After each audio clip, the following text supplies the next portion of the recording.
you for letting me tune in. Thank you for letting me tune in. This is Coronado Ortega Harris, owner of the Global Market, majority stakeholder of all 10-year, 15-year, 30-year corporate, private, and public. And I'm speaking into a recording device. It's not a microphone. It's a Y-shaped, and I'm going to tell you what it looks like.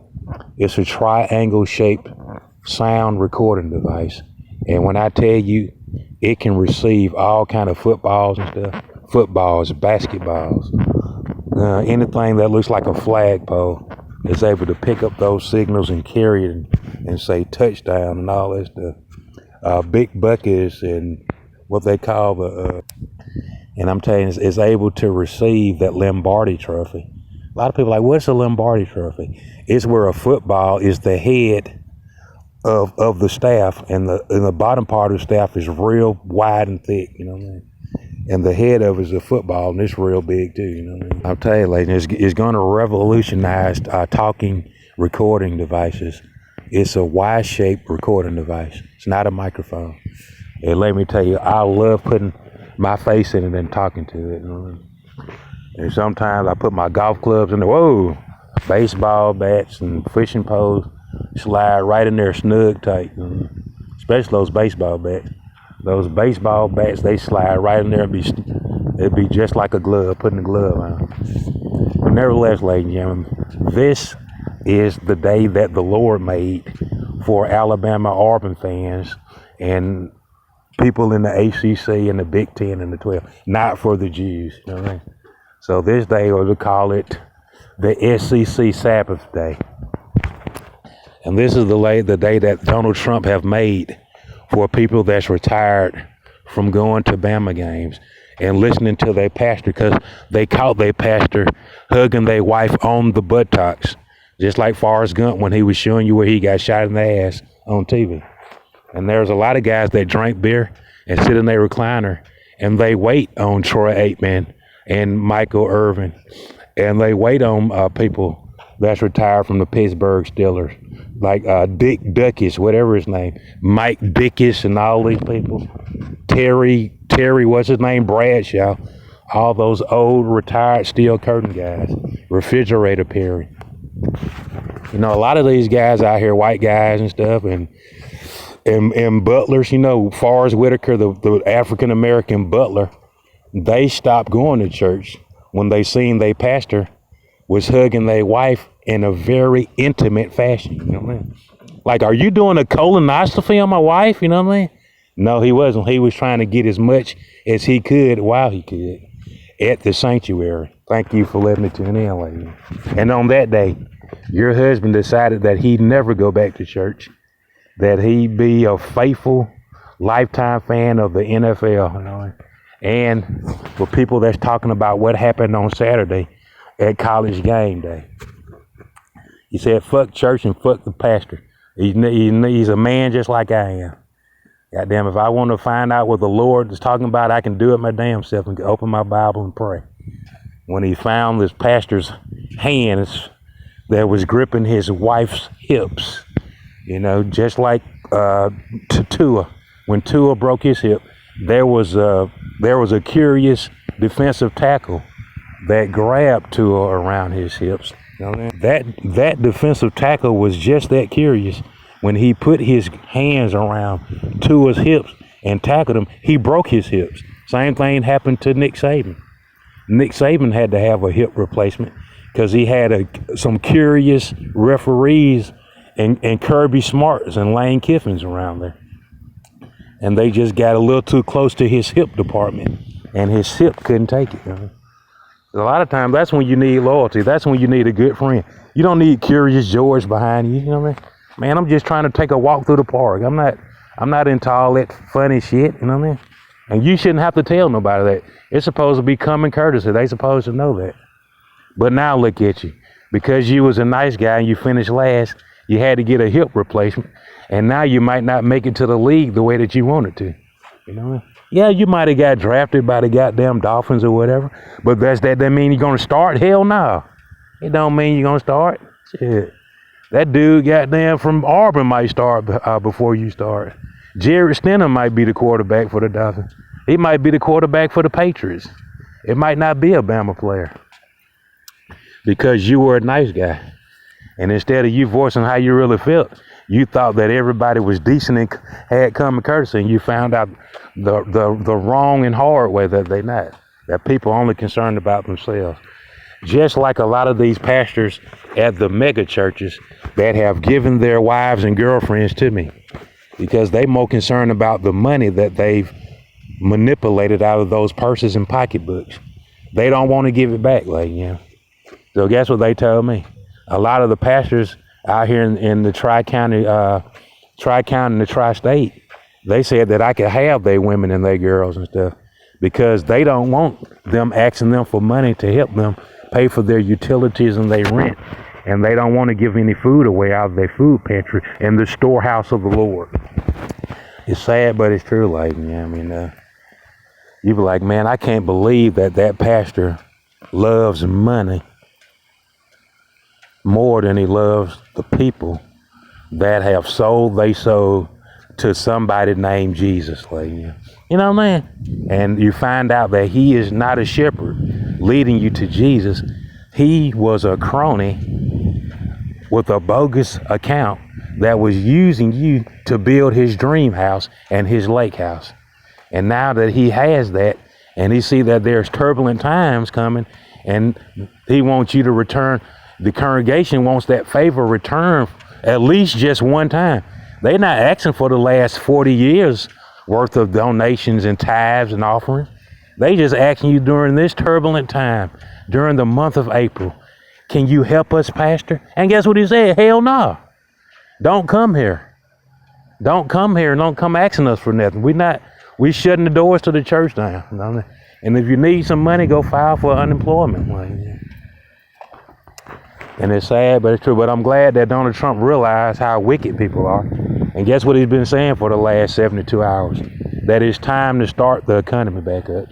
It's time for people to go back to work. He said it's enough. He's seen enough. He's seen how low down people are. You can just imagine what Donald Trump has seen and the reports that he's gotten back. We've only hearing just some of it. He probably hears some stories so disgusting about how people treating people in need that he just said the government shutdown is going to come to an end, and we're about to start the economy back up starting Monday. We're going to start opening the doors back up and letting people try to get their livelihood started again. But it's good that you did get to see that in a time of need that you're not going to be able to depend on the church. That was the best revelation. That might have been one of the most valuable revelations that you could have ever seen. You can always remember that during it was a time that came that the pastors and stuff been preaching about prophets and prophetess. There's a lot of women in the Holy Ghost church with the wig on and the fake contact lenses telling you that she's a prophetess, and an evangelist. And she been telling you that at the end times, the only people that was going to help you was church folk. And look at what they doing. They done turned their back on you. Sad, but it's true. And a lot of people, I'm glad you didn't make out with your pastor, man. I'm glad you didn't make out with the first lady. Because a lot of people did. And a lot of time when you make out with people, and he going to tell you the Lord going to forgive you of your sins. You know what I'm saying? So you done fell in love with the people at the church in more ways than one. Not from fellowship, no, from physical intimacy. And when you done been intimate with somebody, then you sure enough feel bad when they let you down. Because you done gave them a piece of that heart, And some people done had more than that. Some people have two hearts, They have that. You have that one sister, she had a heart in the house tonight, and she had a heart in the garage, or a heart in the storage room, And see, that filthy pastor went in there, and he took advantage of all her hearts, And now she needs some food and somebody to help her pay her Alabama power, and he done shut the door, Sad, but it's true, I would like to ask a lot of these pastors, how do you feel about, these women that you done slept with, that they didn't gave you some of their treasure, and they depending on you not to let them down, and you don't give a damn about them. You know what I mean? How does it really make you feel? I mean, do you feel like a scandalous hypocrite, backstabber, backslider when you stand in the pulpit and you know about a fourth of the women out there, you done slept with them, naked stick, you know what I mean? And then some of them, you got an outside baby, the pastor baby sitting in the congregation, and you acting like it's Tyrone baby. Trying to tell you, like, and this gonna be the first Easter you done let all these Christians down. These people finding out that they not Christians, lady. There's a lot of people out here in Wind Lakes and Sturbridge. They finally found out that they not Christians, lady. In 2020, right before the presidential elections, all these years they thought they was Christians. And look at what they doing on Easter Sunday. They doing the same thing devil worshipers do. Nothing, lady. They doing the same thing that atheists and communists do. And people that go drink and smoke with Kim Jong-il ain't doing a goddamn thing but surrendering and turning everything upside down and giving it up. Like, that's the only thing you're gonna be doing is going in your pocketbook and purse and turning that stuff and giving it up. You know what I mean? And I really feel bad for you that all these years you thought you was a Christian, to find out in 2020 that you've been misled and your pastor really is an atheist. You know what I'm saying? It ain't no doubt about it he's an atheist. Because if he was a Christian, he would have said, ain't no government of the devil gonna stop these Christians and disciples of the Lord from coming to the Christ and the cross of Calvary. You know what I mean?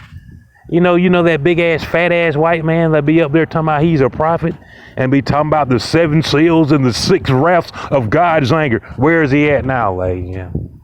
The one that be on TBN telling you that he knows the keys of the kingdom and how to deliver the weak and how to lead the lost sheep to the Christ and Calvary, right into the heavens without tasting death. You know that big ass, fat ass, short white man? Where is he now, lady? Yeah. Bet you can't even find him. A lot of people thought he was a prophet. Where is Benny Hinn, lady? Yeah. Probably somewhere in India hiding in a hole like Osama bin Laden. All that money he done swindled people out. Talking about he's healing people from the plagues of the devil and from their disability. Where is he now, lady? Probably stealing somebody's COVID-19 stimulus check. That's probably where Benny Hinn is. In a deep hole in India like a sewer rat, lady. You know, I just really feel like it's just a time, lady, where your freaky ass husband and the pastor, they've been exposed, lady. And whenever your freaky ass husband, he feels violated and his butt gets wet, that means he is a freaky ass husband. You know what I mean? He has been doing something he wasn't supposed to do. You see that? You see that little girl? See there? The little girl, you know what I'm saying? Your niece, your sister, and his butt gets wet, back to back wet. And when you just talk about those little basic things that he's been caught up in, you know what I mean? I'm trying to tell you, like, he is guilty of being with those nieces and sisters and pregnant girls, like. And that, boy, you talking about a violation. He did it with a pregnant girl. You see what I'm saying, lady? Now, I knew your husband was a freak, but when he did that pregnant girl, that broke that was the last straw, lady. Now, don't you have any decency about yourself? You see the girl's already pregnant and distressed, and he still went in there and did it to her. You know? And a lot of times they say, why do they say you can't blame the woman? Why do they always blame the guy? Because the guy's supposed to be the strong public figure, ladies and gentlemen. He's supposed to be the stronger vessel. That's why they always blame the guy.